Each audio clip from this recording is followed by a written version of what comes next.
Hello. Hello. Oh, Max is Hello already and here. hi. Oh, There he is. can I hear you? I don't know. Can you hear me? Am I muted? Can y'all hear me? Y'all hear me in the comments?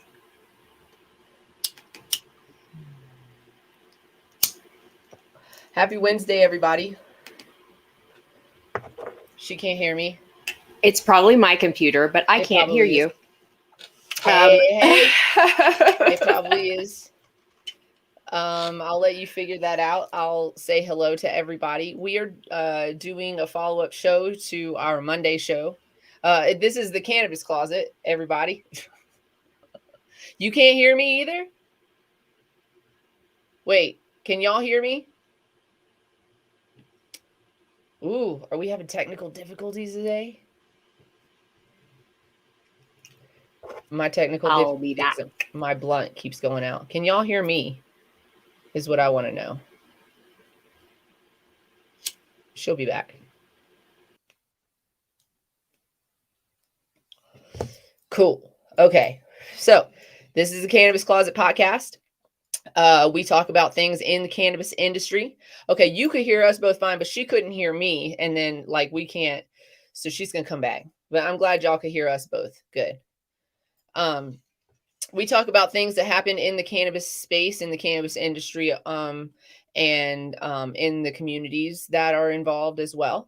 And Monday we had a show about addiction and recovery, and one of our guests had some technical difficulties. It's not unfathomable around here because that's what happens, obviously. Um, so we invited him to come back today. He should be in shortly. And then our guest, Laurie, also came back to continue the discussion that we were having previously. MJ's computers don't really enjoy her right now. They are betraying her. So she'll be back in just a few moments. And yeah, it's Work Wednesday. So we've been working on a few things today for our company, Queen Kitty. And I've been working on a few things for CQ LLC. Just throw our little banner up here today. So you guys know where you can find us at the Cannabis Closet, cannabiscloset420@gmail.com. You can come hang out with us also in Discord if you would like. I'm going to put that in the comment section for you guys. If you're listening and you're not on the live show in the comments right now, you can go ahead and shoot us an email. We'll be happy to invite you to the Discord space. We are live on Facebook Live, YouTube, and Twitch.tv. So find us there. But if you can't listen to us live, we are also on Apple Podcasts, Spotify, Google Podcasts, and anywhere that you find your favorite podcast. So you can find us there. Looks like MJ is back. Can you hear me now? I can hear you now. Can you hear me now? Yes, we could hear you the whole time.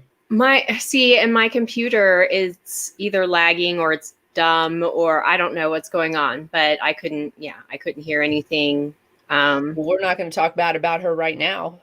I know. I was about to literally switch over to the phone. I just copied the link to go over to my phone because just in case we do have a backup plan, so that's good to know. Yeah. So, hey everybody, how's it going? It wouldn't be a show without a technical difficulty. Without some technical difficulties, and we were just on literally, so that's okay. Yeah, we've been on for 20 minutes talking to each other, and then suddenly she couldn't hear me.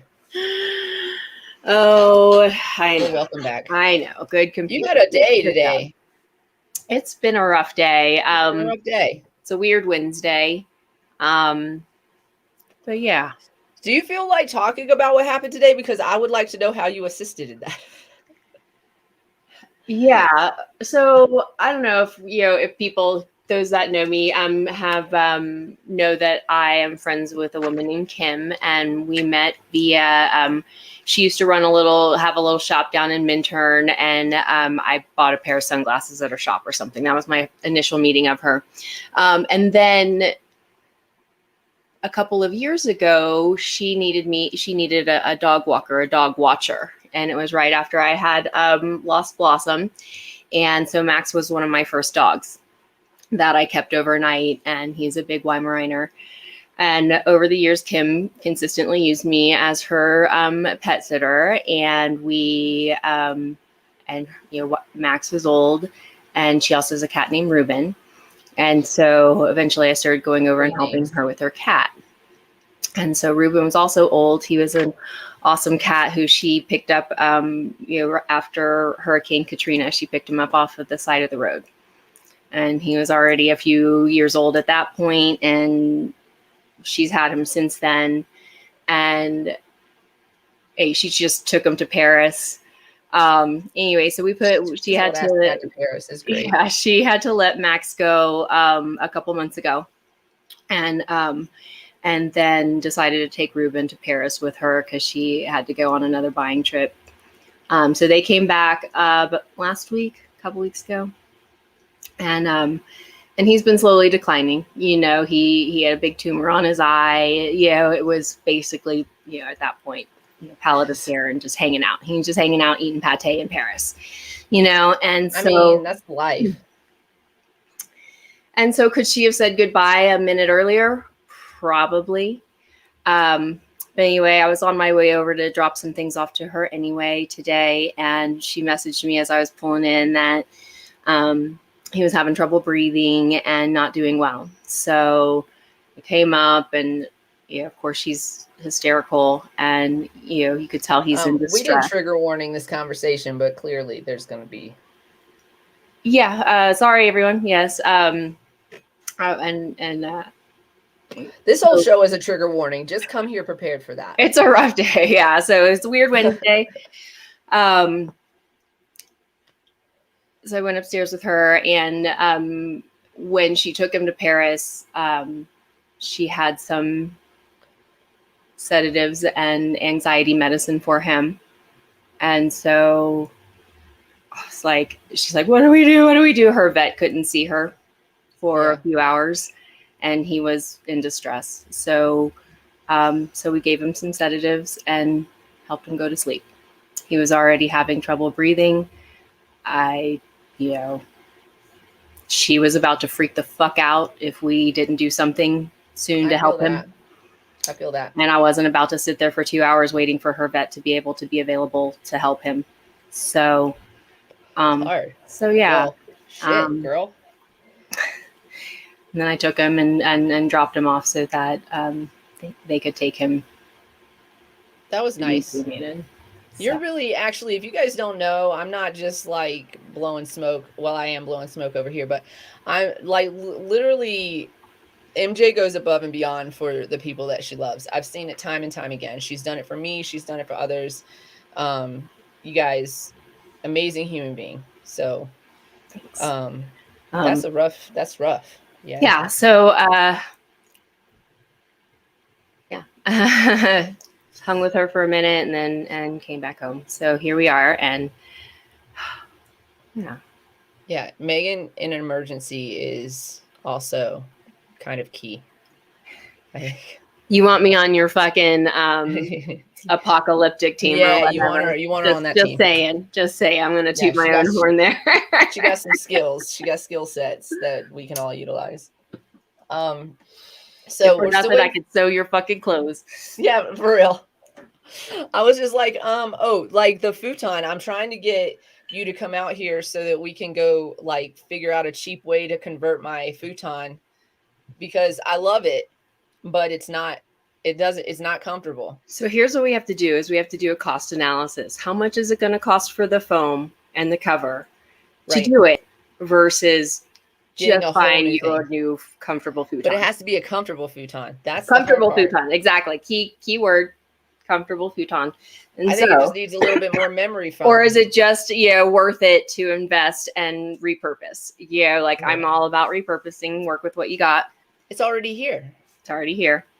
I think it will probably be less to get a foam cover and like I have a staple gun, so we could all that. Good. I do too. We'll work it out. And if you guys, maybe blur out her face on our public profile, but that costume that you did for your niece was amazing, and it was cute. It was like quick And you do shit like that all the time. Yeah. All the time. Yeah. Very, very talented. I do have fun with it. And, I have a friend who I went to design school with, and she's fucking talented. She does cosplay, like costumes. She has some amazing, I don't know if you couldn't see it or it was already sold, but she did an Umbrella Academy costume, the all white tuxedo. And that's what I was trying. You're like, I think you told me it was gone or you couldn't see it, but I was like, oh man, I wish I would have she seen made that whole thing, and Yeah. she does a really excellent job. So if you ever need anything cosplay, and I'll reach out to me and I will connect you with her and her people. Yeah, that's dope. And so yeah. So anything else? Weird Wednesday, we're gonna go up and down, everybody. Yeah, no, it's the middle of the week. It is hump day. Hump day. Happy hump day. I hope everybody gets a little hump in today. Humpy humpy. No, maybe not. It's all up to you, whatever you feel. So today we're going to talk more about our subject on Monday, which was addiction and recovery, and including cannabis in part of that. What does that look like? So on Monday we had Dusty and Lori on, and Dusty, his internet connection was lost, but he's back today and it's all fixed. So we're gonna have him on for the whole time. They're kind of coming from a similar place, but also from two different spaces, where one is definitely a cannabis ally, but doesn't include cannabis in her process, and the other does include cannabis in the process. So I think it's an interesting conversation. It's definitely, not everybody does everything the same, And I think that's what's important to remember for this, and I think what both of our guests propose is that what's best for me is not best for you. What's best for them is not best for them, and that's why it's awesome to have so many different capabilities and people that understand. And I think that I hope that sponsors are more and more flexible. I know we talked about and mentioned old school recovery that are like not no substances, right? And so I think it's important that if you're out here listening and you're like, I've never had any issues with addiction, I've never been in recovery, I'm fine. But you probably know somebody that has lived with this, has struggled with this. And it's good to know that everybody has a different path on how to recover, on their timeline, how they got there, how they got to recovery, how you get here, the timeline, the functionality of their recovery, the process of their recovery is always different. And if you are somebody who loves somebody who is an addict, and we all are, I would say we all are, then this point is really important, because it's a little bit of a compassion piece too. That just because you saw that it worked for somebody else doesn't mean it's going to work for your loved one, your friend, your family member. So with that said, let's bring our guests on. I'll have them reintroduce themselves and we'll rock this conversation, because I got some questions for Dusty today because we didn't get to ask before. So I definitely want to get into his story a little bit more today, and then have like an open discussion with everybody. I hope everybody's kind of on board with that. So let's go. Cool. Let me get everyone added here. Everyone come on up. Welcome. Hey. Thanks for joining us again. Yeah. Hey, Dusty. Thanks. I hope my Wi-Fi is better this week. Yeah, me too, because people need to hear what you have to say. So I'm playing the same game, so it's okay. too. You missed my debacle earlier as we opened the show, so we're good. Technical difficulties are the curse of this show. We just have to get used to it. It'll be like a So- ritual. It's just, Yeah. it's just ritual. Light a candle, have a technical difficulty, go on with the show. Right. So, Dusty, we'll start with you. If you don't mind reintroducing yourself to the audience. Yeah, I'm Dusty Thurman. I'm 54 years old. I've been in recovery for going on 5 years. My entire life was all addiction. It was since I served in the military, I was addicted to one thing or another. And most of the time it was alcohol because it's socially acceptable. Right. But Mhm. that's besides the point. And recently, a few years ago, my grandmother was suffering from dementia, and I wanted to be present to be able to help out and take care of her. So I decided to get sober right after my first grandchild was born. I didn't want to be that grandpa, yeah. And so I got sober, and I love being sober so much that I want to share it with everybody. If I had known this in my 20s, I would be president, maybe. I don't know, you know? I love that. Yeah, that's me. That revelation right there. What we could have Right. known in our 20s. Right. Me too. And so now I'm studying to be a substance abuse counselor. I'm in my senior year. I've got about 10 months left to get my Bachelor of Science in Nice. counseling. So I'm excited about that. I can help Yes. some people out. That's amazing. And so what you talked a little bit on the last show about cannabis being the thing that saved you. But can you talk a little bit more about what that means to you, and like what do you mean by that? Cannabis saved your life. I suffer from a lot of pain. I was a chef for 24 years and a lot of bending at the waist, and I have my like 4 or 5 discs that are just pretty much gone.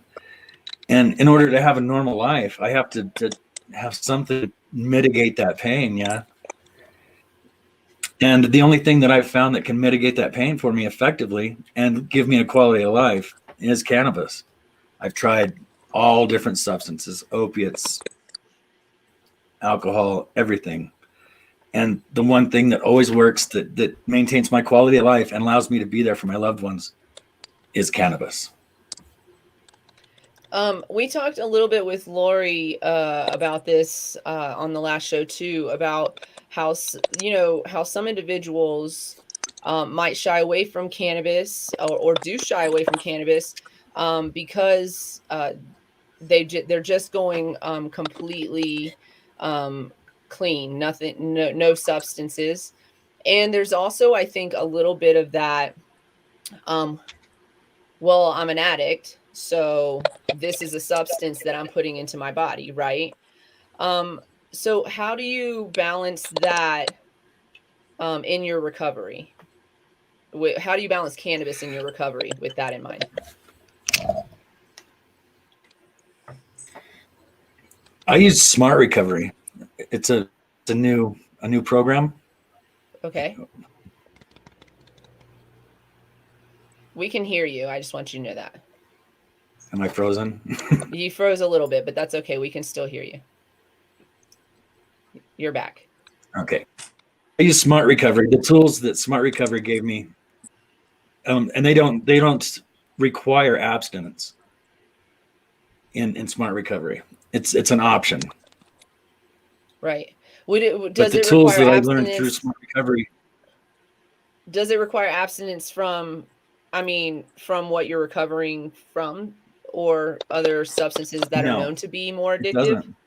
It doesn't at all. It So doesn't. tell us a little bit more about No. that, because this is new to me. I've never heard of this. It's a new program that they've just started. It's science based Okay. instead of religion based. And I always had a real stigma against religions because I had some bad experiences.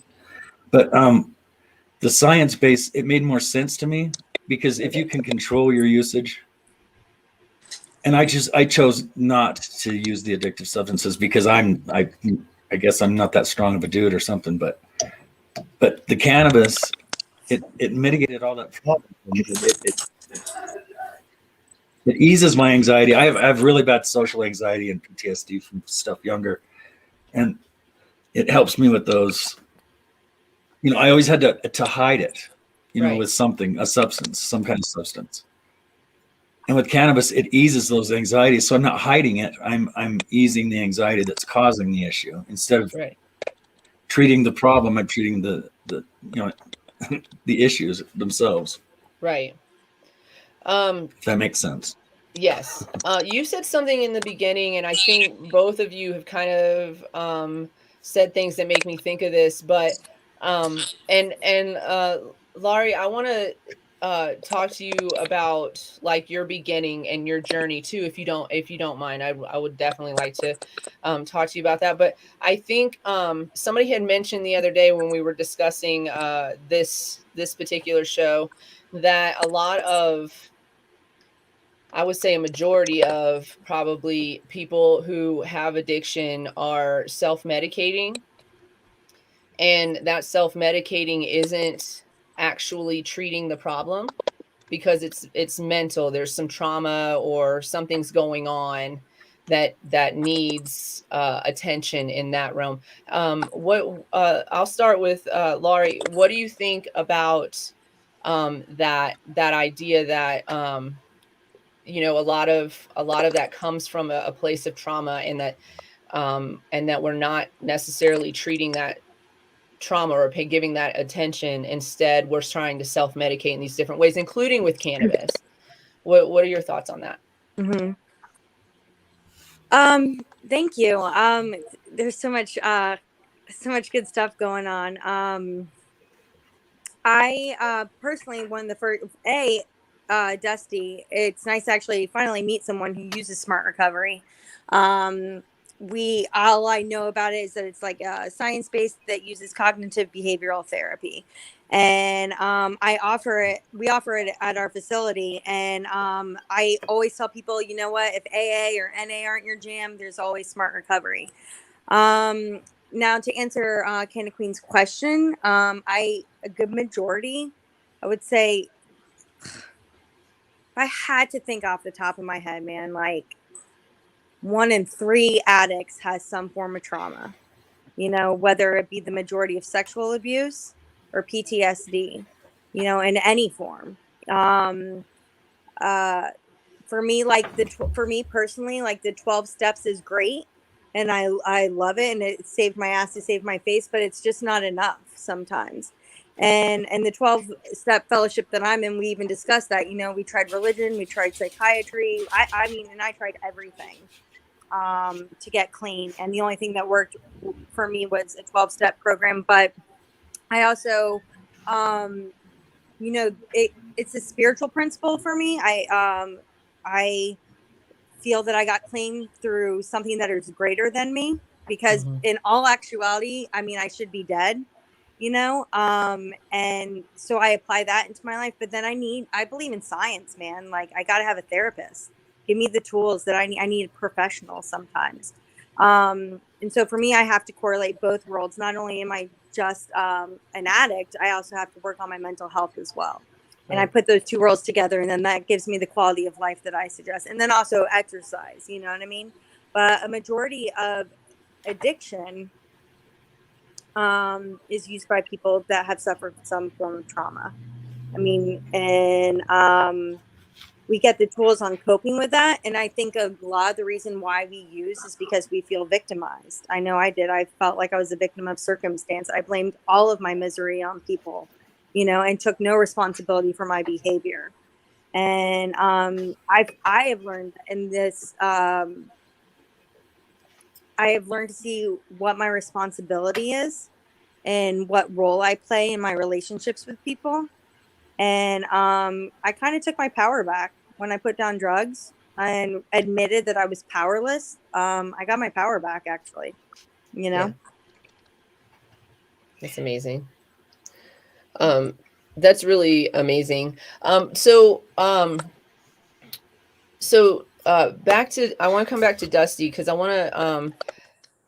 I still want to touch on this part. THC seems to be the conundrum here. Oh, hopefully he'll be right back. So for me, when we talk about this and we talk about the different paths that people take in their recovery, I see THC as being the monster in the room, or like, you know, where people want to say that that's the thing that you should not have as a recovering addict, because that's the thing that alters your mind. Hopefully he'll be back in a second, because I know that he uses THC as well. Most of the articles that I looked at on recovery were really big on using high CBD, low or no THC products, as opposed to introducing that piece to it. And I guess I want to make clear to the audience that, you know, one way is not the right way for everybody.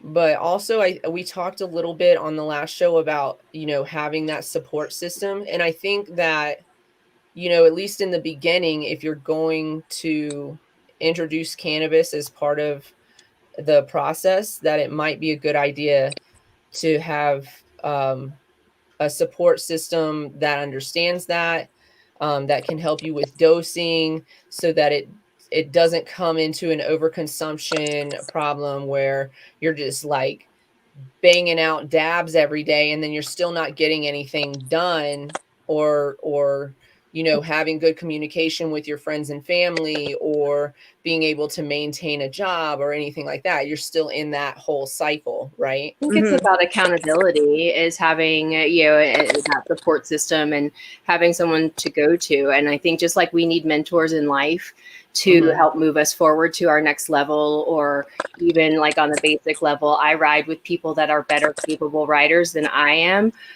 so that I'll push myself to do, you know, be a little bit more.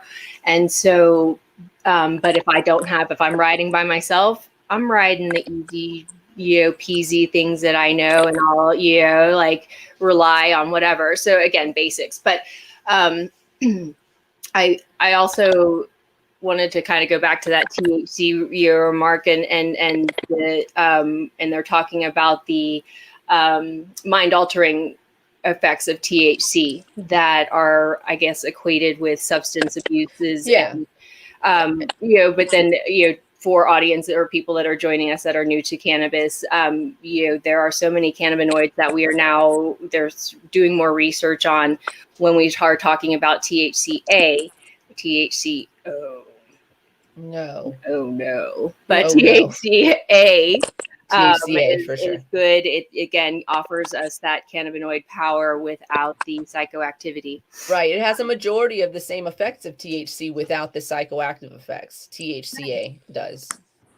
It's you wouldn't smoke THCA, just to be clear, because the second you light it on fire, it turns to THC.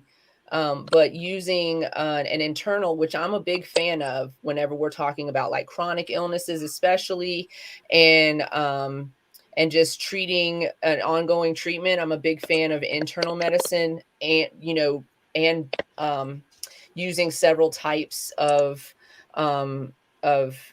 types of medicines to treat the symptoms. So an oil, a topical, a transdermal, you know. But yeah, that's how you would get your THCA, is through like an oil or something of that effect. And it is, and excuse my ignorance, I should probably know more about this, since my when addicts do, because addicts know in recovery, they know what my husband does, so they'll like come and like ask certain questions, you know, and there is a gray area, you know what I mean? I can suggest like where you can find, but I'm not gonna like hook you up. There is a weird area between that situation. If like, I'm not gonna I was like, or I'll give a card like, hey, here's the card, this is for my husband, this is where he works, however I can't like promote it. Exactly. Yeah. So there's weird gray area, but you know, so many addicts take CBD, you know what I mean? A lot, like the moment CBD train came out, like everybody was jumping on that, you know what I mean? But for my own knowledge, it doesn't work. Is it the fact that it doesn't work for your, if you have a 1-to-1, you need to have a 1-to-1 ratio, correct? The THC is important. Yeah. It like plays place. Even like up to a certain amount, as far as the ratio goes, once you start going in a higher ratio of THC and you only have that one, if you're 100 to 1, it may not be, then again, you have less. So effects of what it. we're And then talking, that's when I tell them just to go to a doctor because I don't like know enough to give them out enough information. But like, yeah, for the majority of it, like what you're gonna get your reprieve for your ailment from, or what you're struggling with, is with the THC 1-to-1 ratio, correct? right.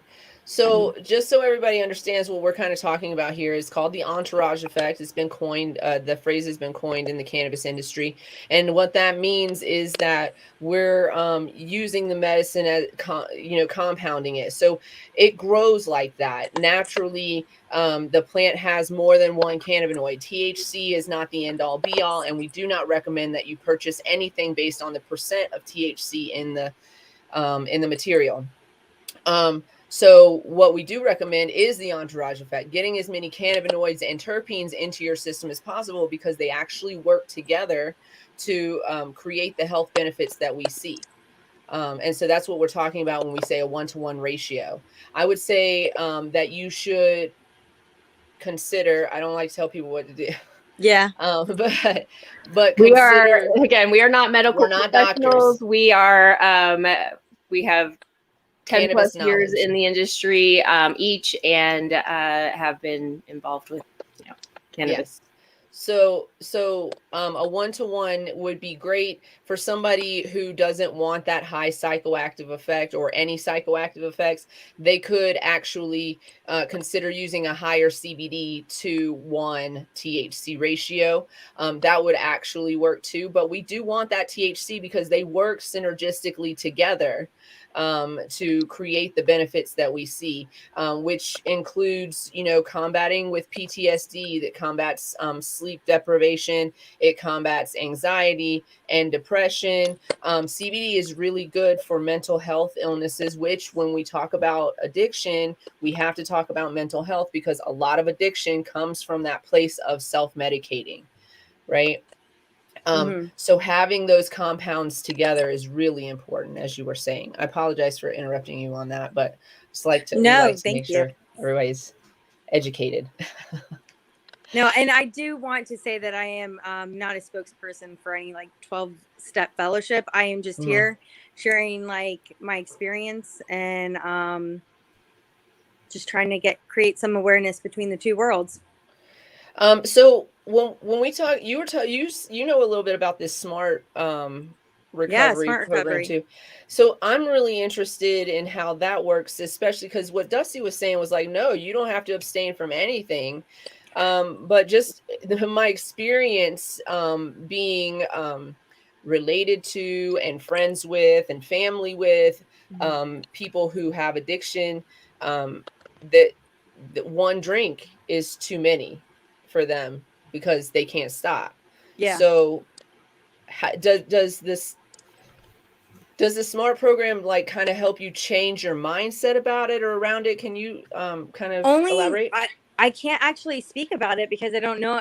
Dusty's the first person that I've ever met who's done smart recovery. All I know is when I offer it to people at our facility, and again, I'm not a spokesperson for our facility either, is that there's a lot of 12-step fellowships out there that don't just go specifically for it. Like mine is absolutely no mood or mind altering substances. I'm not educated enough in smart recovery. All I know is that they use cognitive behavioral therapy. And in that sense, what I know from cognitive behavioral therapy is that it finds a solution based to your behavior, gives you other solutions. When I act like this is what I do. So it builds a program around the individual as opposed to having a general program that just kind of generally is, this is what we do. Yeah, for me personally, I'm a whole shebang kind of gal because when I first started, I was like, to be honest, if I had to go back to when I first started using drugs, I was 9, just going through my parents' medicine cabinet, and then partied, and then and just tried all different. It was polysubstance, you know what I mean? And towards the end, I think if I wasn't on booze, I was definitely on some form of amphetamine based and psychedelics as well. But there are different fellowships out there. Like there's Dharma Recovery that uses a Buddhist approach to it. And from what I heard, you might want to look into that as well. I know people that still consume cannabis and work that 12-step program.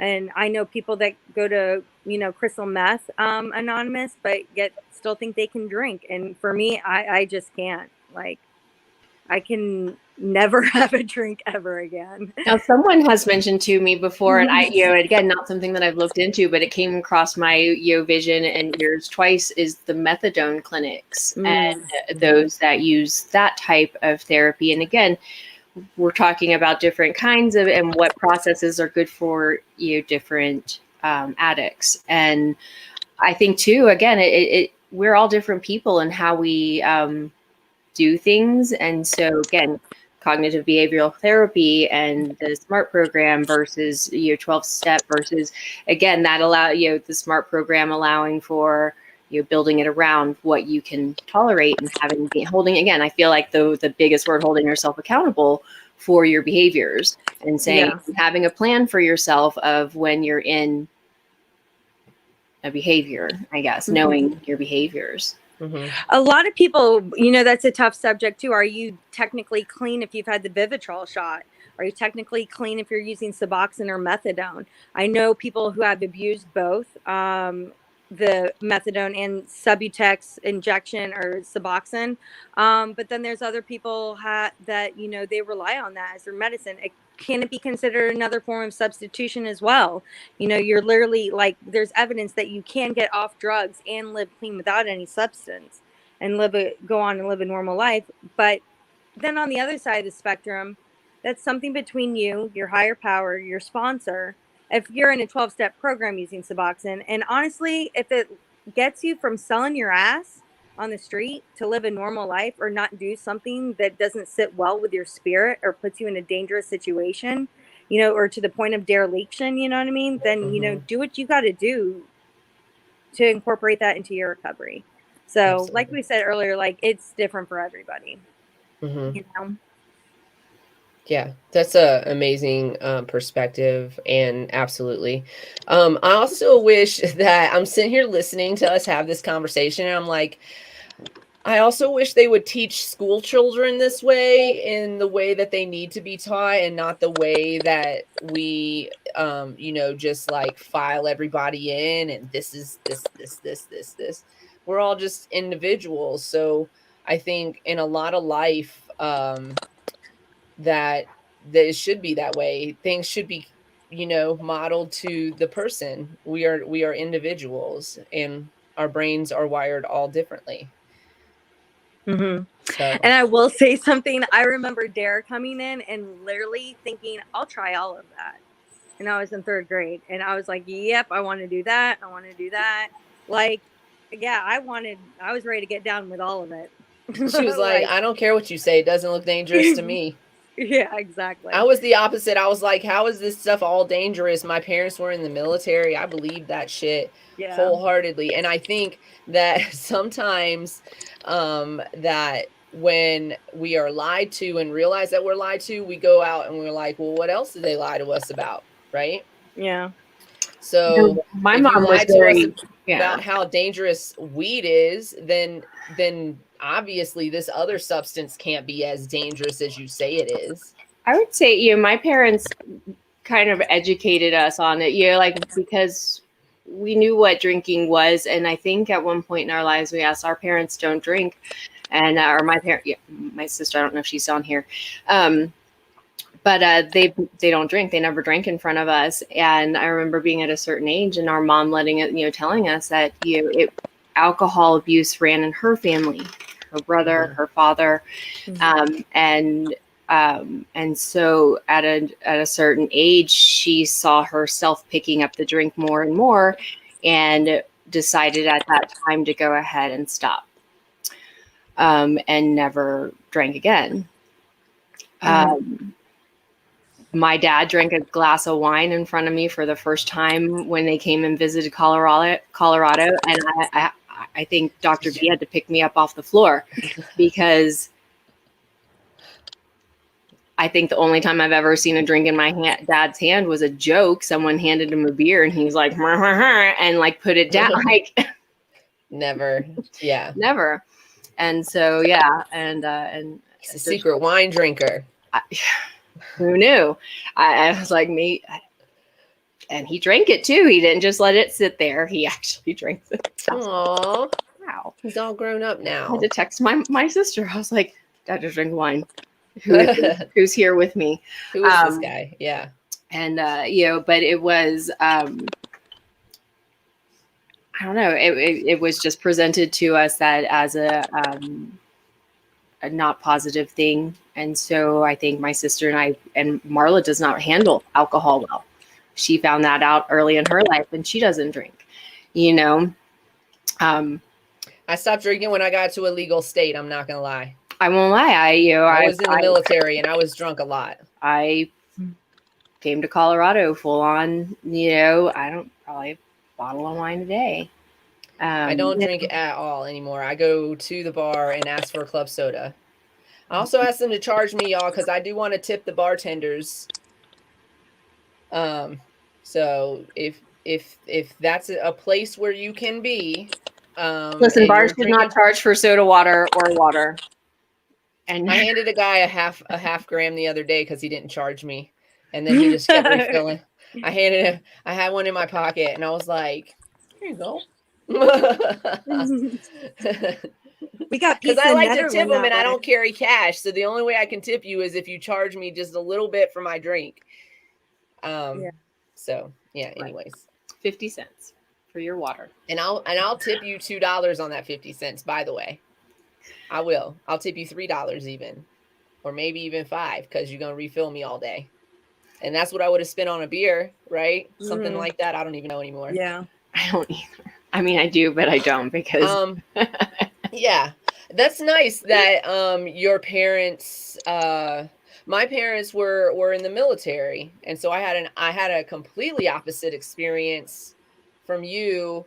My dad was he was my stepdad, but he was my dad as far as I understood it and knew, and he was very angry and very inebriated. Sometimes he cried about things that he did in the war, and this is before PTSD for veterans and people who had been to war was a thing. They would call it shell shock, but they didn't really take it seriously. So I saw those sides. He was physically abusive to my mother. My mother drank also, but she was a nice person. Mm-hmm. But there were times that I definitely saw her drunk. There were times in my teenage years when I've had to help her in a cold shower, and make sure she stayed on her stomach. And I would say that she was never physically abusive to me, but also, we can't relate addiction to somebody being mean. You know what I'm saying? Because sometimes, and also just so everybody knows, some people think that's absolutely normal. That's absolutely normal, that behavior. So when they do it, they don't even realize they're doing anything wrong until it destroys something that they care about. So yeah, I mean, do I think that there's a possibility that some people going through recovery are just using cannabis as a replacement? And is it helping them? Yes, to some extent, but could there be dependency issues? Yeah, I think that, but man, oh man, would I have loved to have grown up in that house, because that house doesn't sound scary to me at all. And so do we say that education about this in schools is, appropriate? I feel like there's always that, why aren't we taught this in school, that how addiction and how it starts and where it starts. I mean, all of us started drinking at very young ages, and like I know it, and having it available and having those parents that were either didn't care, were their liquor cabinets were always open and that's where the parties were, or my house never, not a drop, and so again, it's so glorified here in the United States and in other parts of the free world. that also that contributes to the issue. The fact that alcohol can still be on TV as an ad, I find very problematic. And pharmaceuticals, by the way, I feel the same about both. They should not be advertising on TV. First of all, alcohol will sell without advertisements. It will. And I don't know. So anyways, Yeah. it contributes to the addiction problem in this country for sure. Yeah. Is it that we glorify Try it. telling that to the ad agency. And then we start young. Well, we did tell that to the ad agencies for the cigarette in the 80s, right? We said, hey, you can't glorify these cigarettes. That was these a lawsuit. Kids that was only because they got sued. That was only because these of a kids lawsuit. love Joe Camel. Are you kidding me? I was a child in the 80s, like a baby child. And I had Joe Camel figurines. I had a poster of the Marlboro Man in my room. Yeah, handsome Joe Camel. We had all that. They had, y'all, I'm not kidding you. For those who are not of such a wonderful age as we are, I kid you not, they had a cartoon with this cigarette camel in it. They had a cartoon that we could watch. And they had cartoon commercials, and they sold little figurines, and they had the t-shirts. I mean, it was glorified. Cool Joe Camel, and the Cools too. Kool, right? Very popular brand. The Marlboro Man. I mean, the that's Marlboro Man who died of lung cancer. Everybody, he died of lung cancer. But that was part of it, because the industry was sued. That the cigarette tobacco industry was sued, and now that was part of their reparations, was to they removed product placement, and they have to pay for education of cigarette of the dangers of smoking. All of those dangers of smoking ads come from the tobacco industry. They have to pay for those. All have to do that. Yes. One thing I did want to mention, though, when we talked about addiction and like awareness, though, is it is totally genetic disposition on top. I was going to talk about as well, as far as genetics. When I mentioned, my mom and and also I've seen several friends recognize it in family. Yeah. My mom didn't do it a lot because she just wanted, she was always too petrified. She wouldn't hear her kids if she got too drunk. You know what I mean? When we left the house and moved on to college and moved out, that's when my dad's drinking, got really bad, like really heavy, and he, but then he got gout and medical issues and was able to stop. Now, every retirement or every party I went to at my family's house, it was like you drank, you know what I mean? Like everybody drank. It didn't matter how old you were. It was hard, and we went hard, So I feel like it kind of, like, I didn't grow up in a house where drinking was an issue, at all, but it was around me 24/7. And then when family was one of the biggest triggers. Now, my husband, though, and how you were talking about how you would grow up in how you wish that you grew up in a house that had cannabis over alcohol. Now, Jeff and I partied hard together. Like, we did everything together, and then it got to a point, and I always kind of tell people, it's like he grew up, you know what I mean? Or I made it so bad to the point where he didn't want to drink, because just by how I would get. And he had to stop drinking when I did, like in the beginning, at least. Like, now it's not so triggering, but because I'm more comfortable with myself. But he had no problem just stopping drinking, not at all. Just I had 30 days clean, he had 30 days clean. You know what I mean? And it was drastically different. Like, we just wouldn't have lasted if he drank the way we were drinking. Right. Like, bar none. But cannabis. Oh, go on. I had the same.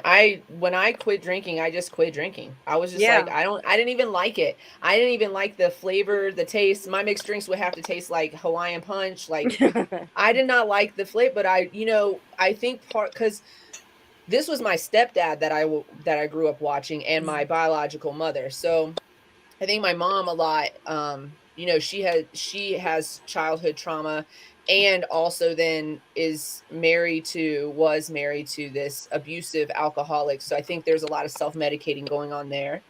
And then, you know, my stepdad, and I swore I was never going to be like a drinker, but then I joined the Navy. Yeah. And so that's what you do. You know, everybody drinks. But when I quit drinking, I just was like, nah, I don't care. I don't want it. It's gross. Yeah. Yeah. So I totally, yeah, I get that. That And he that's was able to mind do that. boggling. Like now Yeah. I get it. But when I first got clean, that was mind boggling to me. Mhm. Like going to lunches and friends that like weren't having drinks, or I'd go to my sister's house, and whenever my sister's around me, she never drinks. You Yeah. know, and I'm like, what? That's crazy.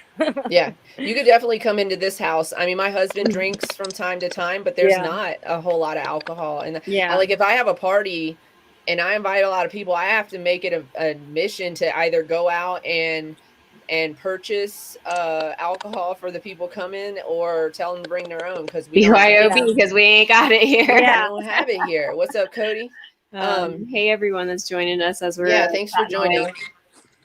But yeah, so I mean, I think, you know, I think part of it is definitely biological for a lot of people who live with addiction or recovering from their addiction. I think a lot of it is biological, but there's also that nurture part to it. I think there's nature and nurture to that, because there's lots of people who grew up with, you know, in that household with a biological parent who is, you know, and their family, you can see a family history of it, and then they're just like this anomaly in the family because they see it, you know.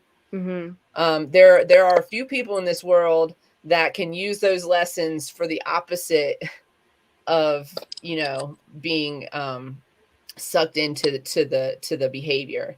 You see that behavior and you say, I don't want to be that person. Yeah. But a lot of times, like, you do have to address the biological part of that, because that's part of it for a lot of people.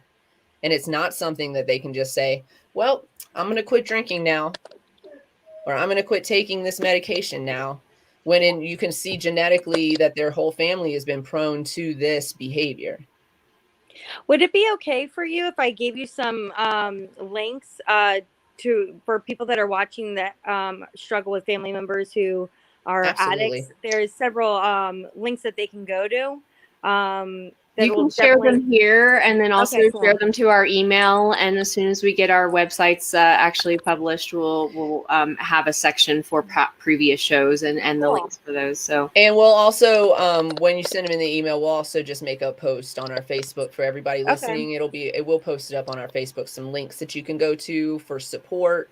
If you are dealing with addiction or you have a family member, how can you be supportive, or how can you get support? Because a lot of times being a family member of an addict is very, very hard, especially if they're not ready to get help that they need. You can't force somebody clean. You can't force that. It's the hardest lesson you will learn loving an addict. It's the hardest lesson you'll learn, is that you cannot force them clean.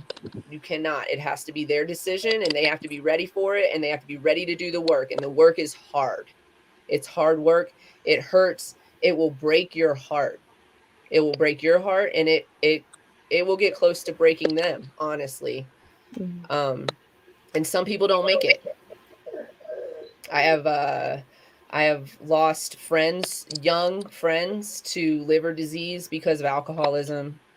I've lost young friends to overdose because of opioids or other street alternatives that they chose when they couldn't get their hands on the legal stuff. And I blame their doctors on that one, because that epidemic didn't have to happen. This opioid epidemic, this pharmaceutical destruction of America is not necessary at all. So But yeah, we will post those links on our Facebook, and we are working, everybody. So, this is a work Wednesday. We had important stuff to talk about, so we're talking about that instead. But we do work on a daily basis with each other on getting things done. There's a lot of administrative work that is not our favorite thing to do. And so we're trying to knock it all out We have as much lists. as possible. It's on it. Things are on it. We have lots of things on the list. So we are a 2-woman team, and we also have, other things that actually pay us money. That we have to do. We do have to pay our bills. And in that vein, check out CQ LLC Cannabis Consulting. If you need any cannabis consulting, or if you've been into a dispensary and you're like, they could do better, give them our number and our contact information. It's customer service cqllc@gmail.com, 970-426-5985. We do a free 15-minute consultation. Everything after that, we will share our price list with the individual who needs us. And people do need us. Don't let them tell you different. So give us a call at CQ LLC. We love to do cannabis consulting and education. We will show up on scene, or we can do virtual work. We do both of those things. And I am sharing the Discord link in the comments. If anybody wants to join us on Discord, we are usually there in the morning, sometimes in the afternoon, and occasionally right after the show. We hang out, we work in there. You'll see us with no makeup on, and our hair's all in a bun, and we're in our bathrobes. I'm usually in a robe. I won't lie. Don't lie. I'm we're like in a onesie. Or a onesie. So come on in and hang out. We'll be happy to chat about whatever. Our biggest rule, and our only rule really, is to be nice to everybody in there. Don't be a bigot, okay? Because we're not going to let you be in there and be like that. And that's it. We'll kick you out for being a jerk. But otherwise, you can come in and hang out with us. It's kind of like, if nobody's familiar, or some people who might not be familiar with Discord, it's kind of like an old school, like 90s, early 2000s chat room, but it has video capability as well. So you can get in there. There's different areas where you can chat with each other via text. And then also we have video capability, so you can get into a room with some people that have similar interests and chit chat, and have your morning meds or blunt, depending on how you want to describe that and how you're using it. I often say about cannabis that even on the adult use side, the recreational side, that people are still medicating. So I try to keep that in mind when it comes to the only that. difference between medical and adult use cannabis is taxes, people. It's and the taxes, limitations, and whether or not you saw a doctor about it, and whether or not you're talking to a doctor about it. Instead, you're either talking to a 21-plus-year-old person behind the counter that may or may not be a medical cannabis patient. So, and hopefully they're educated a little bit on cannabis and how it works. If they're not, only tell you have them call us. Expire, then I can't stand that. Actually, it's my least favorite thing that even in I know you're in an adult use store, but like, come on. I'm like, that doesn't mean shit to me. Tell me how it makes you feel. Does it make you run around the room and spin tops? Does it make you fall asleep? I don't know what that fucking means. Right. Yeah, what does fire mean? I mean, I know what fire means. You know what fire means. I know, but unless I walk. Okay, here's my rule. Okay, here's the rule, and I won't ever walk in and do this. But here's my rule for dealing with consumers or talking to consumers. If they come in and they ask you, what's the most fire thing you got on the shelf? Okay, let's have that conversation. Then we can go and roll. Yep, okay. I can talk to you all day long like that. But if they don't come in and start that conversation with you, please speak to them in a more professional manner about. We have scientific terms for this stuff. Exactly. And we just want to be better as a community and as an industry. We want to be better. And I think, we talk about language. We talked about language on this subject, actually, so that we could use more correct terminology when speaking on this. But like, language is so important, and how we use it is so important. Mm-hmm. Yes. Don't judge people. Okay. I want to say that as a caveat. Look, I want to say that as a caveat because when I think about what I just said, I think about how people treat immigrants or people who maybe don't have a college education or something, but they still say some intelligent shit. You're just not listening because you don't like the way that they're saying it, or you've assumed them to be ignorant because they don't speak English well enough for you. Don't do that. Second language. Yeah. Listen, if English is their second language, you're the stupid one, not them. Thank you. Thank you. How many languages do you speak? Average American? I speak one language fluently, and I can get through a little bit of Greek. And if I went back, I could probably pick up more. But like, I live with a man whose second language is English. I do not speak Spanish.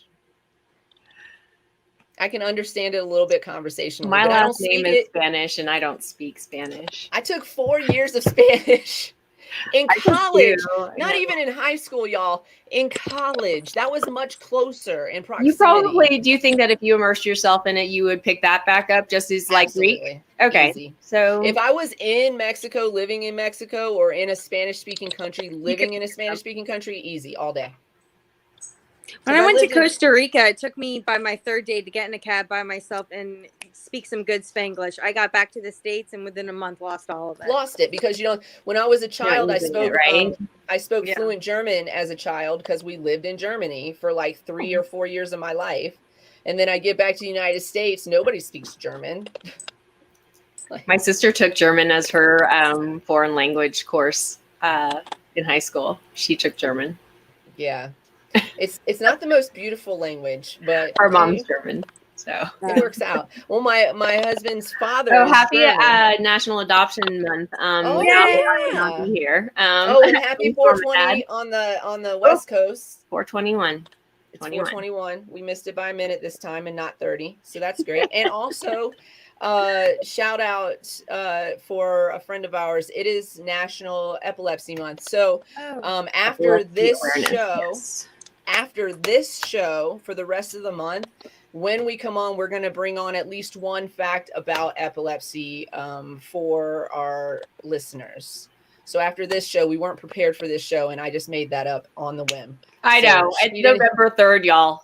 She didn't even know I was going to say it. So, but after today, we will bring you an epilepsy fact on every show. Yes, Purple Hearts. Thank you, Nex.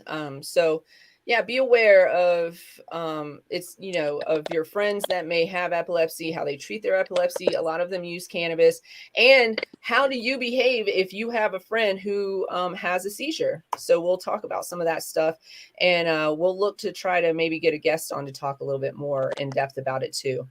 But yeah, so learn something this month about epilepsy. Yeah. Yay.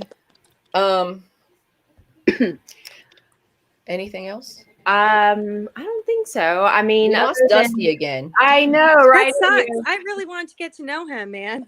We're gonna have to do a record a show or record something with him. Yeah, and maybe the live streaming thing that's like just dogging down his Wi-Fi. Yeah. Obviously, it hits me too.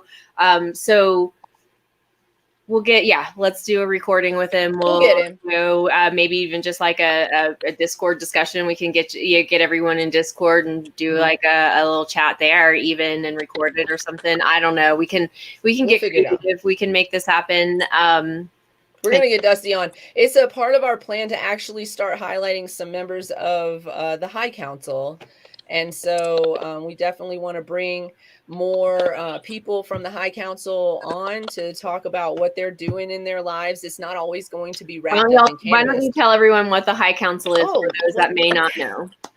The High Council is a group of creators. We have gotten together and we're working on some big production projects. Of course, we all have lives, so things don't move as quickly as we would love them to. But we are working with doing some production, talking like Dusty and I, for example, have been talking about doing a show together about this particular subject and doing long-term shows. So talking about different aspects of addiction and recovery and different methodologies of of recovery. So cannabis is obviously going to be one of those subjects, but we also are going to talk about things like mushrooms being incorporated into the healing process and other types of natural healing processes. Things like, acupuncture, massage therapy, and holistic remedies and things like that can be very helpful when we talk about people in recovery who want to stay away from substances that could be more addictive, and put them back into a space where they don't want to be.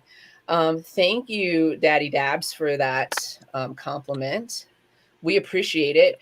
Just so everybody knows, we do post these shows after the show on Spotify, Apple Podcasts, Google Play or Google Podcasts, and other podcast stations that are popular. We post through Anchor, and they throw us out to several different platforms. We appreciate that. Shout out to Anchor. So you can catch our show after the show on one of those platforms as well. But yeah, so back to the High Council. Sorry, I just kind of got off subject. That's a project that Dusty and I have been talking about and we're working on, in between him getting his degree and us opening our business, and I'm working on licensing for something. So yeah, we're working on all those things. There are several members of the High Council. Some of you may know them from TikTok. We got Witchy Christie, 91 Destiny, DJ Timmy Two Turn. I'm in the Hood 420. That's Unk Smoke, if y'all don't know. Cody is a part of our group, and Kevin. Who am I missing? RJ is a part of our group as well. Those of you who follow a lot of those personalities on TikTok. There's a great little intro video on the highcouncil.com that does introduce most of the members. I think Yes. maybe there may be a few that are not with y'all anymore, but it's still a pretty dope video introducing you guys. And so I can't wait to see more and hear more and meet more of the High Council members for sure. Well, we thought since there's already a platform here that we are trying to build and increase our numbers, that they also want to build and increase the platform, their personal platforms. Yeah. And we want to bring more attention to the High Council. By the way, I'm one of the personalities on the High Council too. Hi, I'm Canna Queen. We talked about it, and I said, hey, come on to our show and tell us about yourselves and what you're doing, what projects you're working on. I can't wait. We're gonna have to adjust some timing for Unk Smoke, but I am dying to get him actually on the show because he works with the homeless population in California. Mm-hmm.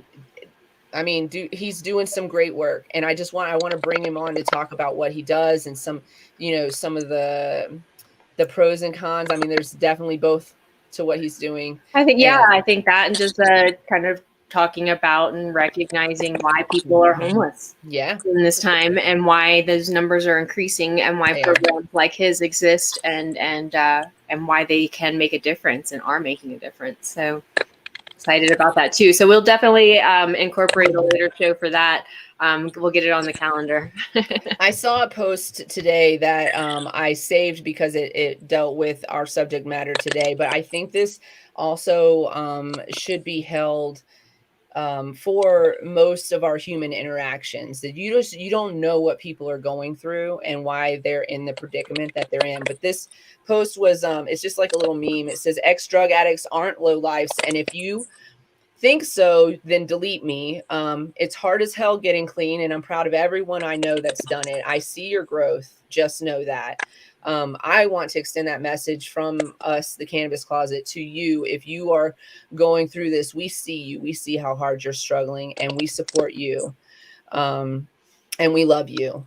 And it's a hard road, but it's worth it. And we congratulate those of you who have made it through recovery and are counting your years as opposed to your days right now. Congratulations. Those of you counting your days, keep counting them, because you're going to get to months, and then you're going to get to years, and then it's going to be decades since the last time you remember. And it's an everyday struggle. I know that. But you can do it. And people who are going through recovery are not low lives, and people who are homeless are not low lives. They're not filthy, dirty people. They are people. They are people who are going through something. Just like you go through stuff, And unfortunately, they weren't as lucky as some of us to, you know, be able to handle our trauma differently. So remember that. People are homeless now, not because of an addiction, which a lot of people think that. People think, oh, you're homeless because you have an addiction or something. No, it's because nobody's paying a living wage and people are living in their car. And I see these articles where they say people are choosing to be, you know, without homes. And nobody's choosing that. Okay. And it said maybe for you had a little story the other day where somebody chose that, but like really no, like people, they might want to do van life for a little while, but like honestly, a lot of people choosing van life or choosing to live in their cars or choosing not to have a house, it's because they're choosing to make sure that their kids eat. They're choosing to make sure that they can pay for other necessities, and There's this not is the only way to affordable do housing. it. I mean, where I live, there's not affordable housing. It's Yeah. going up. Everything's being gentrified. Orlando is There's, just as bad as Denver now. second and third homeowners that don't live here, you know, that don't. Yes. Or companies buying up these homes and then, you know, Yeah. they're buying them up, they're gutting them out, they're flipping them, and then they're selling them to the rich folks, or they're leasing up in them. Steamboat, there's a group that's actually trying to buy up some of the older hotels and convert them into employee housing. Oh, And I thought that was pretty interesting. So there's like Good. discussions of whether that can happen. I'm like, that's not happening here. There's not even, I mean, I guess, I don't even know.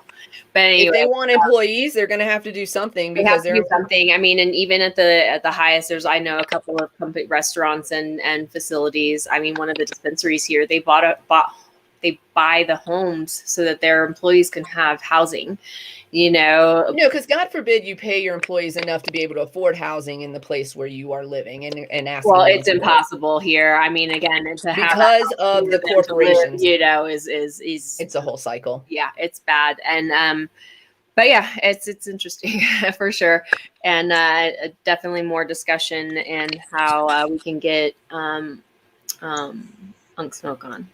Yeah, we definitely need to have that conversation because gentrification is part of it. Drug use and addiction is part of it, and the mere fact that employees are not getting paid their worth or even a living wage in this country is a huge part of that as well.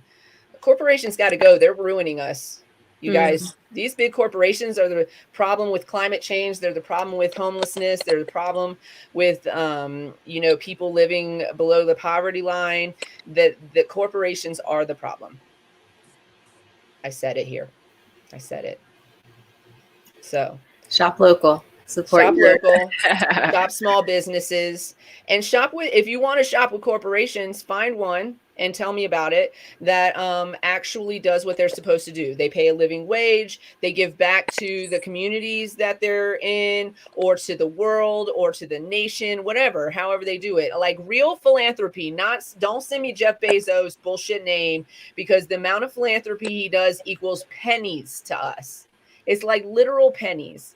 And he's trying to go to space instead of fixing the problems here. He could, there was a post about Elon Musk could solve the hunger crisis in the world with just this small amount of change out of his pocket. Out of his pocket's a small amount of change. It's like 2% of his earnings, which is a lot of money, but not for him. I mean, corporate mindset would all have to, like, 100. You can throw money at it. It would all have to change there, like all of that. Like, okay, so throwing money at something that isn't going to change if people continue to pollute, continue to destroy whatever, you know. But the people, the population, the general population is like a minute percentage of the climate change issue in the world. The corporations, if corporations change their practices to more environmentally friendly practices, then that would solve a lot of our climate issues in our stuff. That's why I blame them. You gotta have good people with money. That's why we are going to be millionaires very soon, and we're going to do good things with our money. Yes, ma'am. Money's not the root of all evil. evil people are the root of all evil. Evil people that have money are also very, very more evil because they can do things. So now you just have to have the not evil people with money. That's us. I think that's the show today. I'm so bummed that Dusty couldn't come back. We are going to get a recording of him and make sure that you guys get to experience all that is Dusty, because he is amazing. And he's pretty to look at too. So we'll give you guys the pleasure of that, I promise. He's such a chill and easygoing dude. I don't think I've ever had a conversation with him where I haven't left feeling like uplifted. You know what I'm saying? He's just so easy to talk to. So I can't wait till we can do that consistently. We might have to record it, and that's fine. But Laurie came back, and we appreciate you so much for coming back. We will invite you back again. Thank you. Oh, And well, I wanted to obviously actually, sorry to cut you off, Laurie girl. Because I want to bring her back, and we haven't discussed this, is having a show on juicing. You kind of mentioned. Oh yeah. And so when we worked with our friends in their facility at the very beginning, they started a juicing program. And I've talked to you about this, Queen, just like, yeah, it was awesome to see patients get to use it. And Laurie Girl headed up that program and actually got it going as I moved to the mountains. So It was awesome, man. It was honestly the best thing the most fulfilled I felt when I was in the cannabis industry. Like it was what I enjoyed the most out of all, and I had my hands in all the different like little facets in it. And I did juicing, bud tending, and trimming and weighing, and I loved juicing the most. Yeah. It was great. Yeah, we definitely want to talk about that. Juicing can be such a great health benefit on so many levels, not just the cannabinoids, but like the plant material itself. Yeah. I mean, there's so much. Yeah, we'll definitely do that. You don't have to talk to me about that one. I'm in. But I'm in. thank on that. you again Yeah. for having me on the show. And I kind of feel the same way that Dusty says, like, if I could get anybody to like feel as good as I feel right now just by not doing drugs, like I will spend the rest of my days like just, hey man, this is what worked for me, and it can work for you too. If I can get any days done, like you can too, man. Absolutely. That's a great way to message to leave the show on. So everybody, be nice to yourselves. Make sure you put your mask on before assisting others. Cultivate love. You deserve it. And stay lifted, everybody. Yeah. We'll see you next time. That's Monday at 4:20 p.m. Mountain Standard Time. Come hang out with us. Oh, Monday's show is going to be amazing. You guys be here for Monday's show. Let's do a quick plug on that. Reproductive medicine. Oh, that's right. That's right. We're doing a reproductive show on Monday. So yes, be here. Women's reproductive health and cannabis, all the different facets. It's not just women and pregnancy. It is the before, after birth care, child rearing. It all goes together. It doesn't just stop at one point. So share with your friends, share with your men that may need to know more about women and how we function, that there are different holes down there. Watch the clitoris episode on the Red Table Talk too, if you want to know more about women. That's just a side note. We're going to have a special guest, Keisha King, on as well. And we might have some other guests as well. So just keep an eye out for that and join us on Monday at 4:20 p.m. Mountain Standard Time. That's when we'll be back. Stay lifted, everybody. We love you. Peace out. Bye. Bye.